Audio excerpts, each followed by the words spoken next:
friends, old and new. It looks like I've been many years already here. But Minister of Heritage, Madame Jolie, honorable members of Parliament, distinguished guests, friends, I'm delighted to stand before you within the ground walls of this Parliament.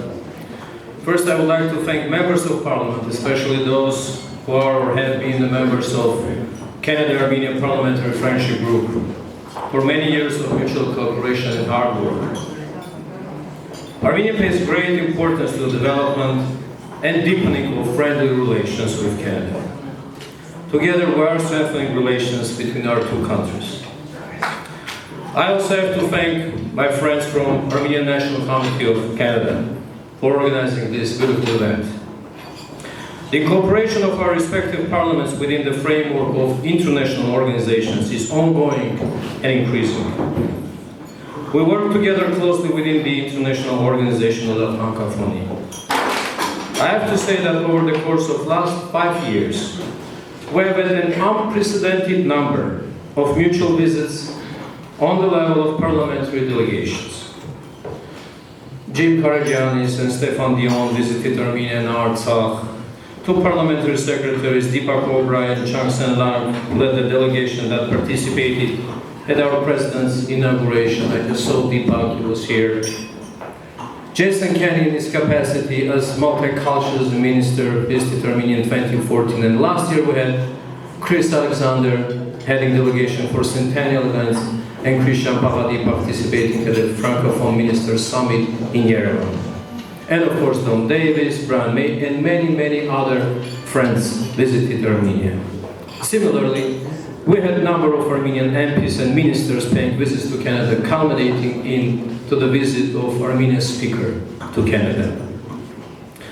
I was just told that a few hours ago, about 3-4 hours ago, we're trying to organize a meeting between our foreign ministers, and Stefan Dion and Minister Nalbandian just met on the margins of United Nations General Assembly in New York. And they have discussed a wide variety of different issues of regional importance, but also of our bilateral agenda. The sincere attitude of Canada towards the Armenian people was displayed through the number of resolutions recognizing the Armenian genocide, an approach which was reaffirmed last year in 2015, on April 24th.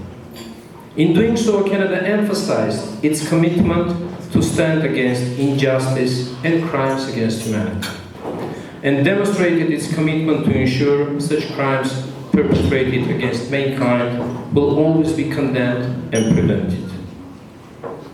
We understand and respect Canadian government's balanced position on the issue of conflict resolution in Artsakh, Nagorno-Karabakh. Dear guests, Armenia marked the 98th anniversary of the establishment of its first republic in May of this year, and I congratulate all of us on that occasion.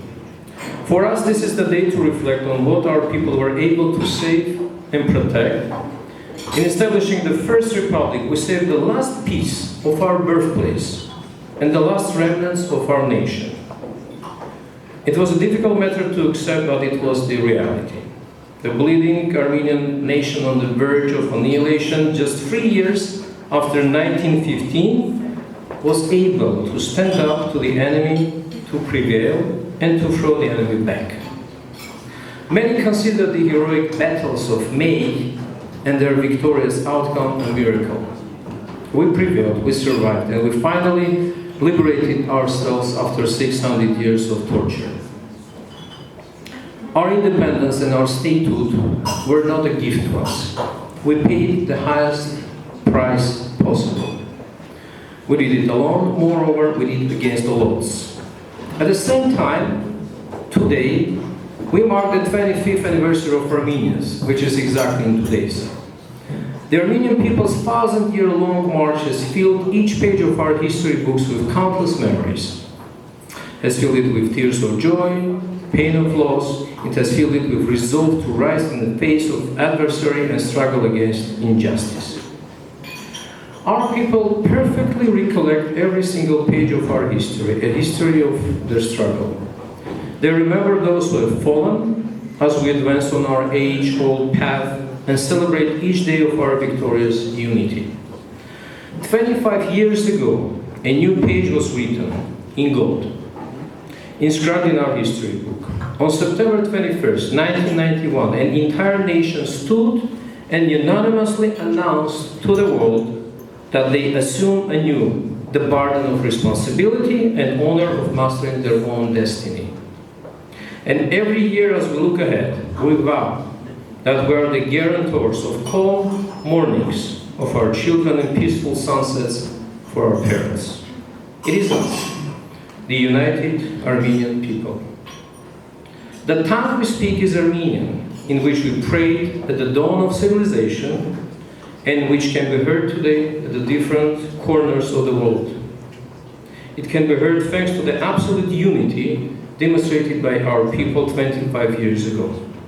The unity has not only granted us independence, but has also given us the power to fight and the spirit to create over the course of 2.5 decades. The state, the army, the market economy, and civil society have been the institutions that we established as our unambiguous response to the chance given to us by time and challenges imposed upon us. Dear friends, September 21st marks the revival of our people that survived the first genocide of the 20th century, one of the gravest crimes against humanity. Our history book is also filled with lines fraught with our people's blood. We remember those lines very well. We will continue to remember it as long as the blood of our ancestors martyred by the Ottoman Empire's sword in Van, Mush, Trabzon, Yerzenka, Marash, Sebastia, Erzurum, and Kharbet has not frozen in our veins. Armenian state distinguishes itself by doing everything possible so that never again shall our people face the danger of annihilation. We hope dearly in our hearts to believe that in a world full of contradictions and dangers, the only true guarantor of the Armenian people is a sovereign and independent Armenian state. We know beyond doubt that people are the only source of power. We have confidence that unity will prevail when we arrive at decisive turns and monumental challenges as we march forward in time, writing our history book. September 21st is the symbol of our faith, our convictions, and our confidence. Once again, congratulations on Independence Day. Long